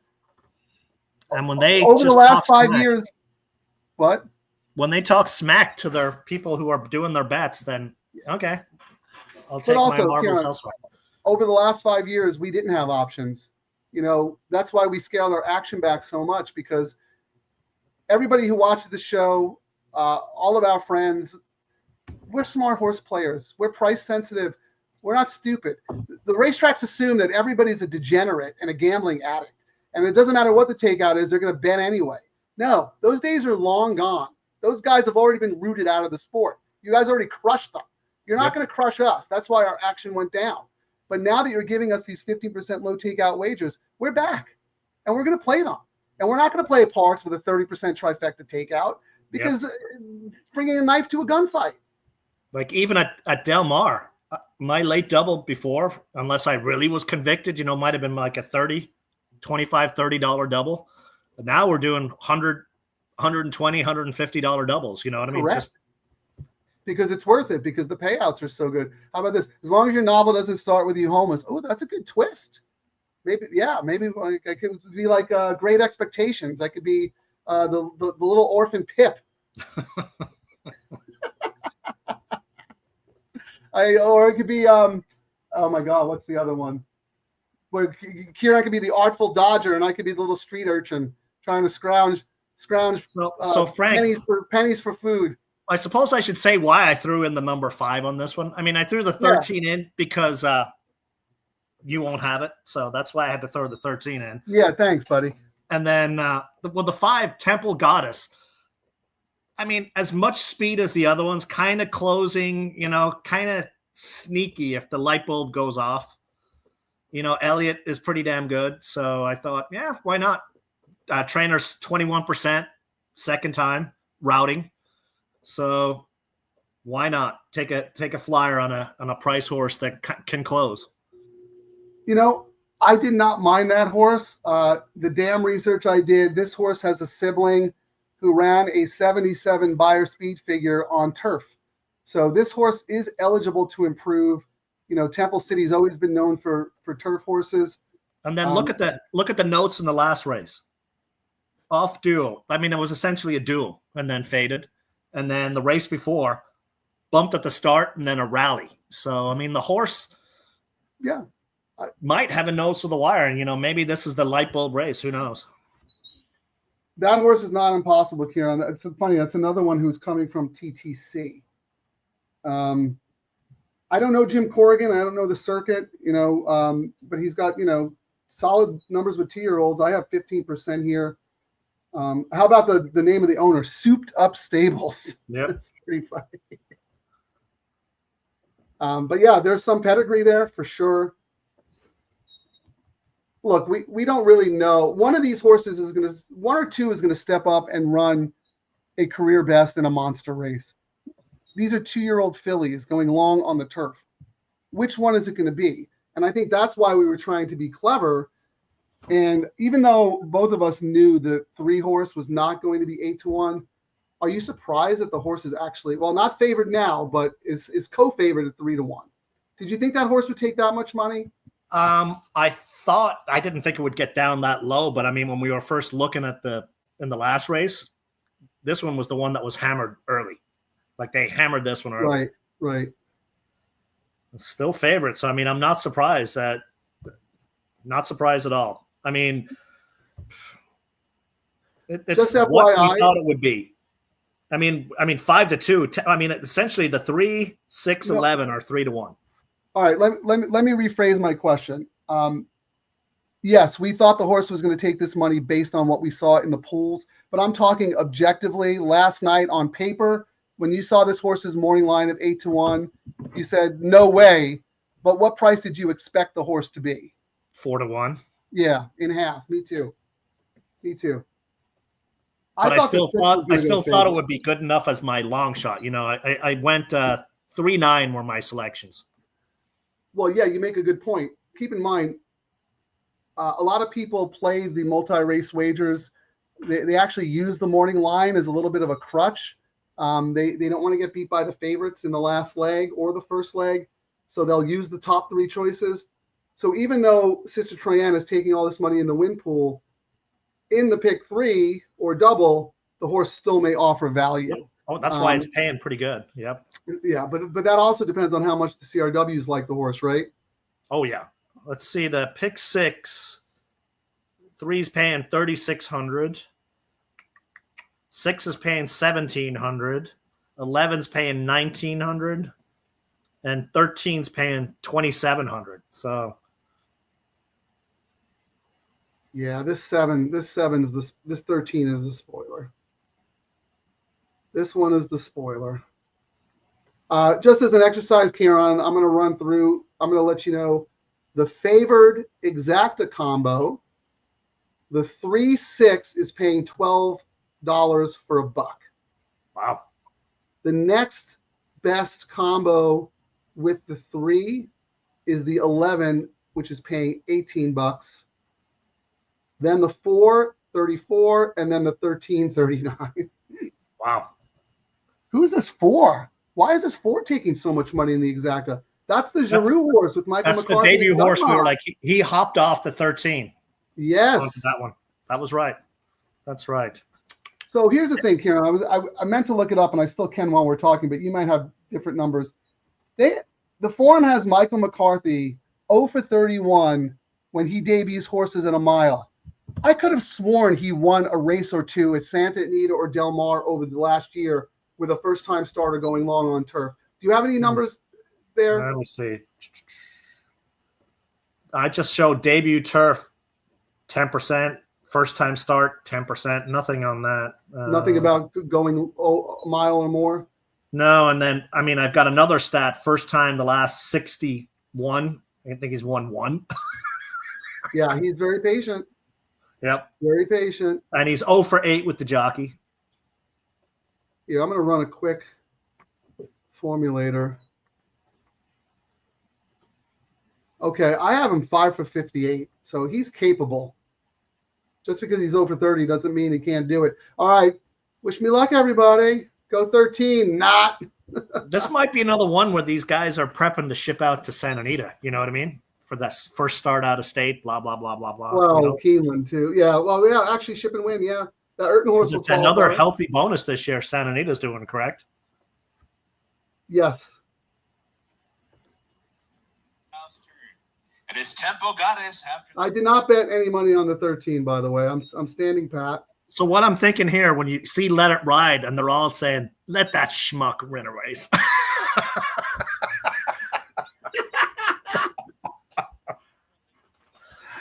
Oh my God! Yeah, give him some bankroll so we could take it next time. Well, the 3 is getting the dream trip. No excuses for the 3. The 9 is right behind the 3, Ciaran. Both of them are traveling really nicely.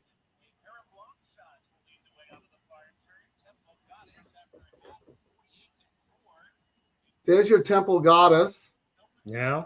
Scooting away here. 3's gonna have to they're come letting after him. the other guys need to start shaking the reins. Here comes the 3. Oh my God, the 3's loaded. Yeah, 5's not done yet though, and there's a horse on the outside. Who's that? Be one of my horses Well, for that's the the try. 3. Oh, come on, 359. One time.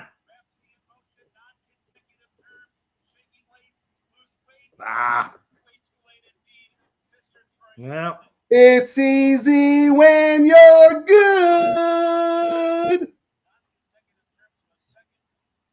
Never in doubt.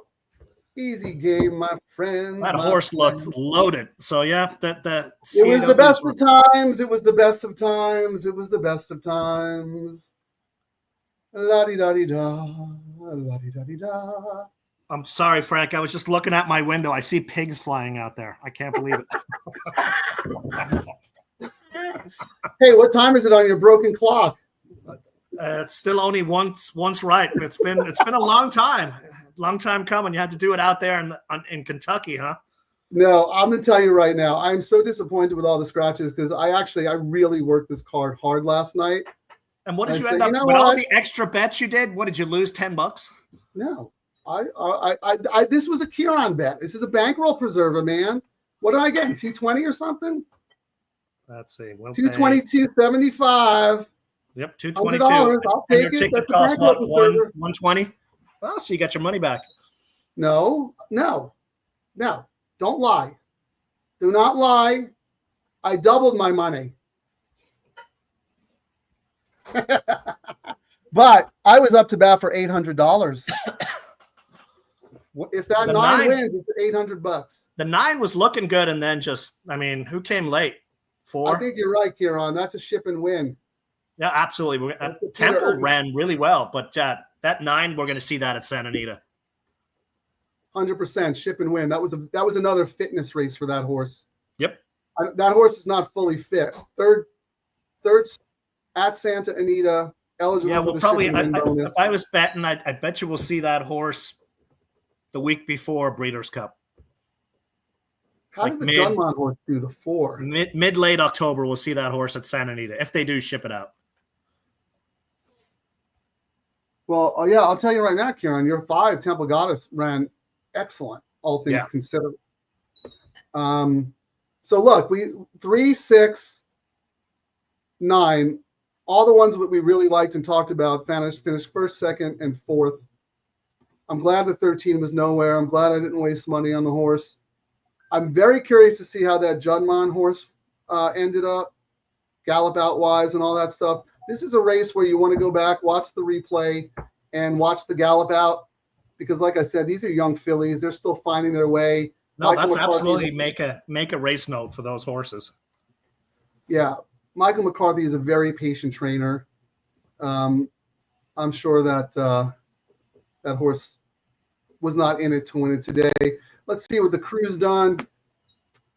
Oh, how about this? Alive to the 1-4-11 at Aqueduct in the pick 5. I'm going to move over there. Is this the payout leg? Let me see. Because 11 minutes. You want to stay on for 11 more minutes, Ciaran, and watch Aqueduct? I will say, Frank, Hernandez, horrible ride on the 6. So late on that horse. Correct. That horse should – you had the best horse. That 6 probably would – maybe not, but would have been a hell of a lot closer. Like it would have been closer, but Ciaran, we were both right about that 3. Yeah. I mean, that 3 was – we knew it before today. We knew it once we saw the money. And, we broke down the analysis there, and it was all systems go, we got our California jockey. Mario was actually riding really well before he went out there. He was starting, Mario, I'm rooting for Mario. For those who don't know, when we had the horrible wildfires out here, he lost his house, his wife and child. He lost everything. And TVG did a good little spot about it. It's absolutely heartbreaking, but they all had such good attitudes, and they said, you know what, we'll view this as an opportunity. They decided to just make a major change, and he moved his tack to Kentucky. They're building a life out there. And when he first got to Kentucky, he was riding really well. I don't know if he got hurt or something because he only has, he's not had a whole lot of mounts. Yeah, but he's a guy I'm absolutely rooting for. We're gonna shift to Aqueduct here. I want to root Dan H home, but real quick. Go, Frank. Oh, the president of your fan club. Wow. That is a betrayal. It's been a long time. I mean, it's about time she was able to say it. Hey, I get Spam Deluxe for dinner tonight.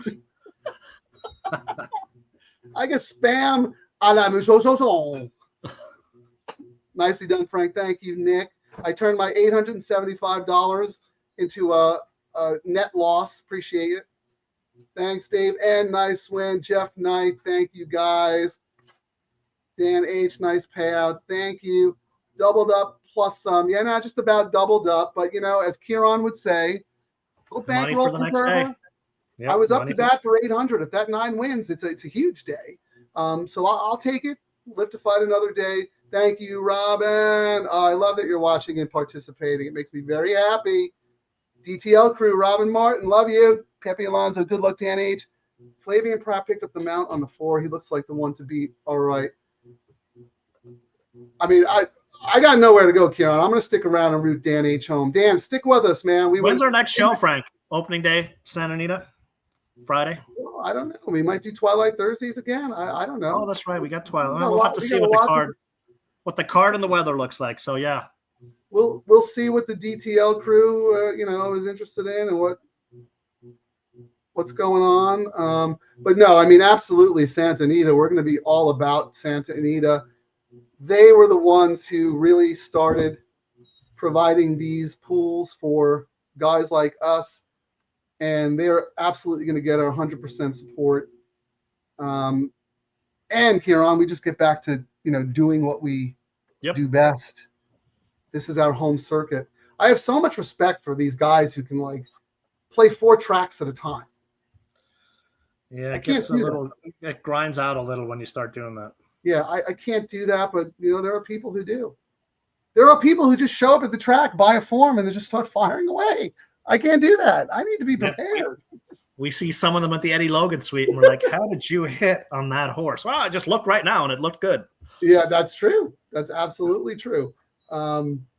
Okay, let's just see a couple of more comments because we got 10 minutes to post for Dan's race at Aqueduct. We're sticking with you, Dan. Takes a village, my man. Frank, don't let Ciaran shake your confidence. Oh my God. Paul, I appreciate you saying that. But you know what? When Ciaran talks to me, it goes in one ear, right out the other. I live rent-free in his head. Who? Who are we talking about? Me. I'm a winner. Thank you, Paul. Dan H. and Pepe were talking about the 4-horse in the nightcap at Aqueduct. Let's look at Ciaran, if you don't mind. If you have Aqueduct up there, can you look at and see what the pick 5s are paying? Aqueduct. Pennsylvania Derby is about to run. Did we miss it? Dan H., if we missed it, let us know who won. Good luck, Dan. He put in 104. Hopefully he can cash today. All right, that's not a big ticket. Now I'm going to put his picks back on the screen. All right, what do you want to know? Ciaran, Aqueduct, tell me if you can what the Aqueduct pick 5 is paying to the 1, 4, and 11. 1,000, 1,700. Those are great. $104 investment. So the 1 is 3 to 1, 4 is 5 to 2, the 11 is 9 to 1. No one else really taking money. I mean, Professor Grace 8 to 1 morning line, 7 on the tote. Vietti 12 to 1 morning line, 9. Oh, the 13, the AE did get in. The 13 was 9 to 2 on the morning line and is now 5 to 2 second choice. So that looks like the main threat. Dan, I know you're probably focused and on tenterhooks here, but if you have any other thoughts about this race you care to share, any reason why you decided not to use the 13 or whatever, please feel free. We're always looking to learn and educate and figure out what's in the mind of a good handicapper. But I totally understand if you're focused and you want to be in your lucky corner doing your little lucky dance. So don't feel obligated to contribute. But we want to stick on here and we want to root you home. Well, Ciaran's talking about just showing up and start betting. Why don't you pick a pill of the Aqueduct PPs, man? Let's see if you get a trifecta going. Okay. All right. Twist my arm. Twist my arm. I'm going to do some speed handicapping with optics here. I know Nick Stevers knows what I'm talking about. He's an optics supporter and believer. That's when the AI just spits out numbers for you. Is that it? No. This is real handicapping, actually. It's just incredibly useful because you have trip note keywords, you have a pace analysis, but then you also have regular form that you can still do old school handicapping. But it's got a lot of good tools that let you know what the double odds are. It allows you to actually rank your horses, Ciaran, and then the computer will set the fair odds for you based on how much you like or dislike a horse. So you can put in the info, and let's say the 1 Saratoga Snow. If you put in your info and your fair odds on that horse are 9 to 5, it'll show up green and show you, plus, 20% value because the horse is 3 to 1. I gotcha. Cool. And Pratt's riding the 4 right now, so 4 looks good. I think Pepe said that. I'm assuming Pratt picked up the mount. Oh, I'm watching FanDuel on the big TV. It looks like the Pennsylvania Derby just went off, so I'm going to step away and actually watch this. Ciaran, you can.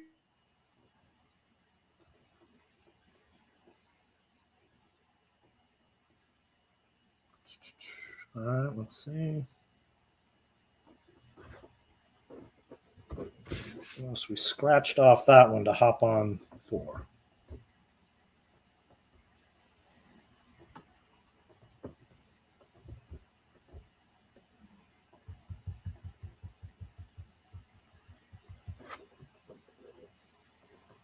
That That's a big upgrade for the 4 with Pratt, that's for sure.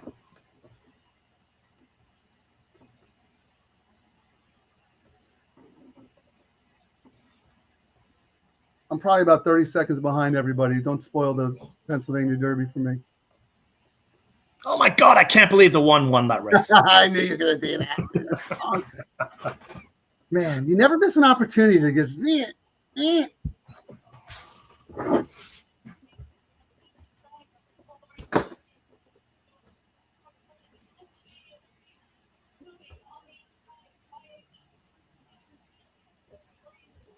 It's going to be a good race here in the stretch.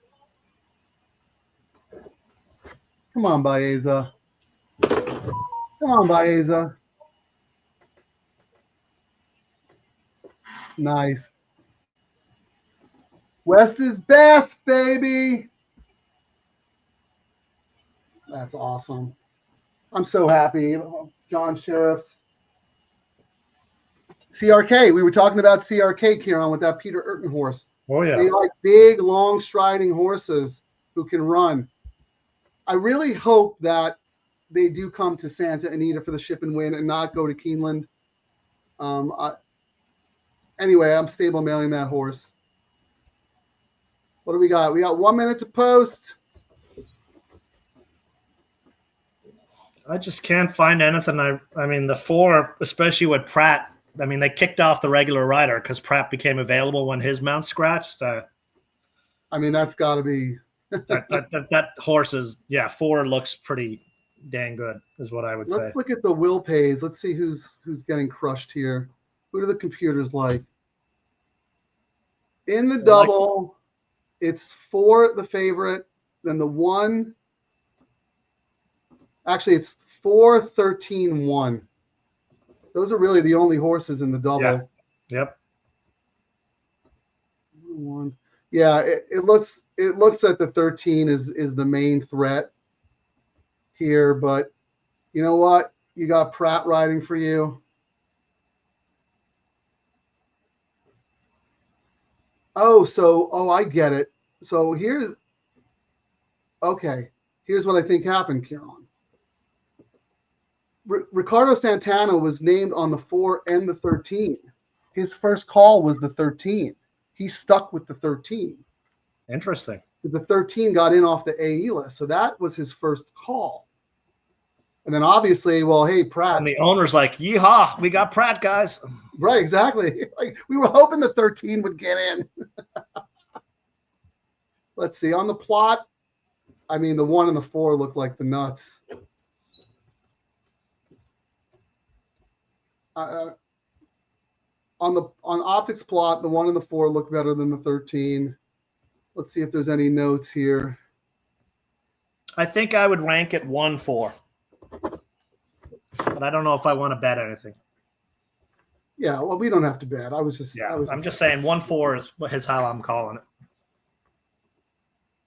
All right, they're at the gate. Come on, Frank. Put up one of your tickets, a novel. Ready? 1, 4, 6, 7, 9, 10, 11 with 1, 4, 6, 7, 9, 10, 11 with all. Oh man, it really bothers you that I hit today, doesn't it? Yeah, that was nice. I'm glad it paid what it did because I really thought it was going to pay a lot less. You know what I mean? The only reason it did is because the 2 beat the 5.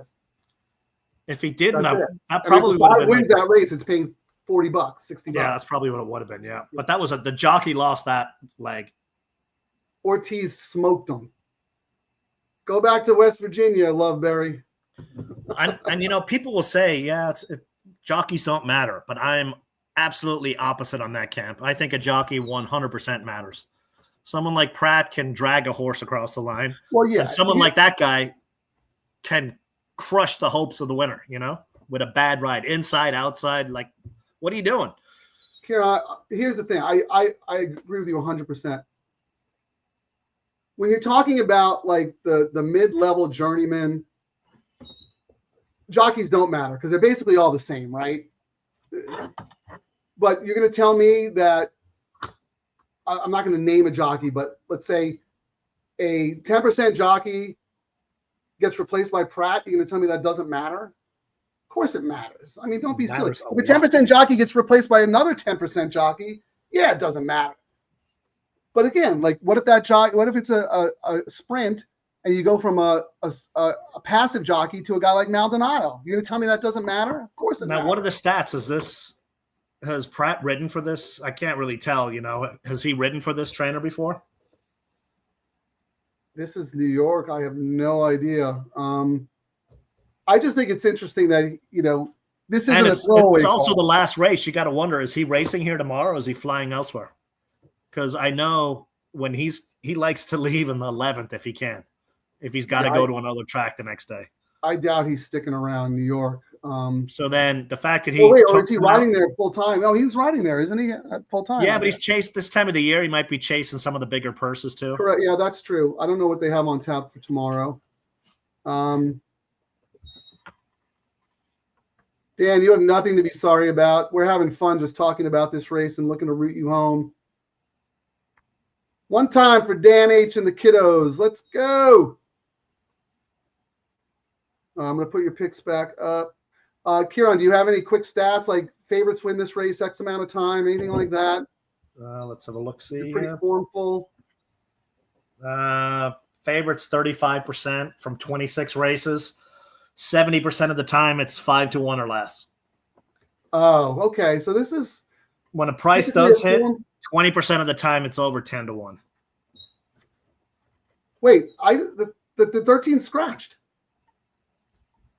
The 13 scratched. Now. Okay. Gate scratch. Wow. That's going to hammer the Will Pays. Yeah, that's fortunate and unfortunate. Fortunate in that the main contender scratch, but unfortunate that you're now going to have to share all the money. Oh, no, runs for purse money only. Oh, I hate that nonsense. That's some crooked nut. Oh, what happened? The only time I ever heard booing at Del Mar, Frank, was that Breeders' Cup. Remember when they had that horse race for purse money? Oh, the Charlie Appleby horse? Yeah, and then a bunch of horses got scratched and ended up all going, and that horse running for the purse money won. For fun. That was the favorite that we should have gotten. And then correct. All the money went to the horse that came second. Yep.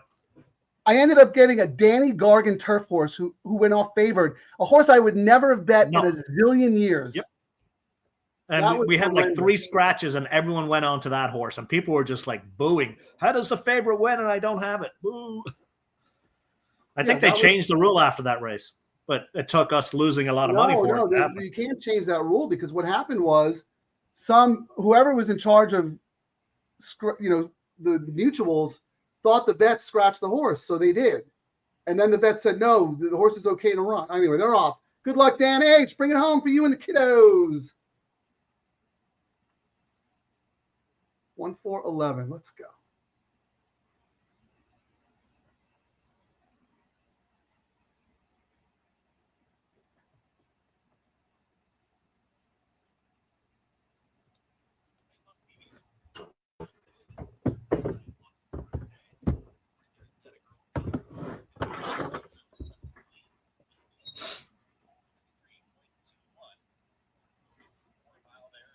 Yeah, this is just horrible because the 13 is running for purse money only, but could still win the freaking race.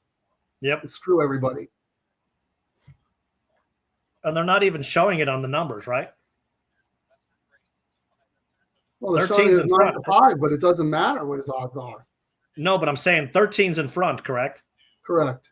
But they're not showing it on the Oh, yeah, they're numbers. not. You're right. You're right. Yeah, I'm sorry. I was looking at the wrong horse. You're correct. Yeah, this is some New York crooked. Yes. Come on with this 11. The one's going to smoke them on the rail. I hope so. Come on, one's going so fire. Easy.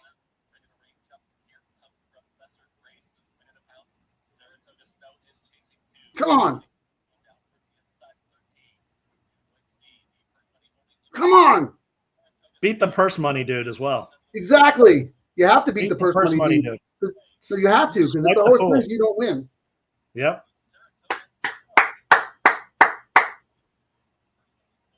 Oh, Pratt came on for third. Oh, I would have had the exacta. Woulda, coulda, shoulda, my man. didn't Woulda, bet it. coulda, shoulda. Dan H. It's easy when you're good. Well, the only race I was correct Congratulations. about today was the race I didn't bet, Frank. I said 1-4.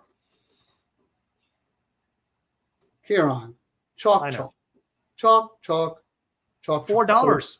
I could have had that 100 times, Frank. 50 cent pick 5 on $100 investment. Dan H hits for 1,025. Congrats. Pretty nice All right. day for the DTL crew. 2 of us won. That's great. And I didn't. I'm ready to. My voice is starting to crack here. Long show. Yeah, we stuck around for Dan H. Hey, everybody, thank you so much. This is a new person, Cat Mondo, first money only. Yeah, I got to find out what the heck happened there. Go Dan H, winning for the kiddos. Congrats. All right, Ciaran. Well, we did our duty today. We made some money. We supported we supported the pools. And I'm going home in trouble yet again. Bring on Because California. Because I know you're going to be chomping at the bit to get back on the horse. We'll have to decide, what's next, what show we're going to do next. How about that? Yeah, we'll play it by ear. But Twilight was fun, but maybe we do all our work on Santa Anita opening day. We'll see. We'll see. If anybody has any suggestions or thoughts or is interested in playing a certain 15% low takeout wager and wants us to do a show, Ciaran is at CaliforniaPick4@gmail.com. I am Scatoni Racing at gmail.com. You know where to find us on X. Thank you so much. Like, subscribe, tell all your friends. Ciaran? Trouble? Yeah, I'm in trouble. All right. I got to go tell the wife. I You know whiffed what? again at Churchill. This was your punishment for trying to go solo yesterday without me. Hey, we were actually, the whole reason we did that was to test some short videos so we could throw out a little content on days we're not doing stuff. We're still playing around with it though. I thought you did a really good job, actually, and I liked your bet. You were just, off with your handicapping. It's going to happen. Yeah, look forward to a lot more of that kind of stuff, especially during the Santa Anita meet. We're building something here, guys, and we're so happy that you're a part of it. People are starting to take notice. You guys were early adopters. You guys have supported us from the jump, the DTL crew OGs.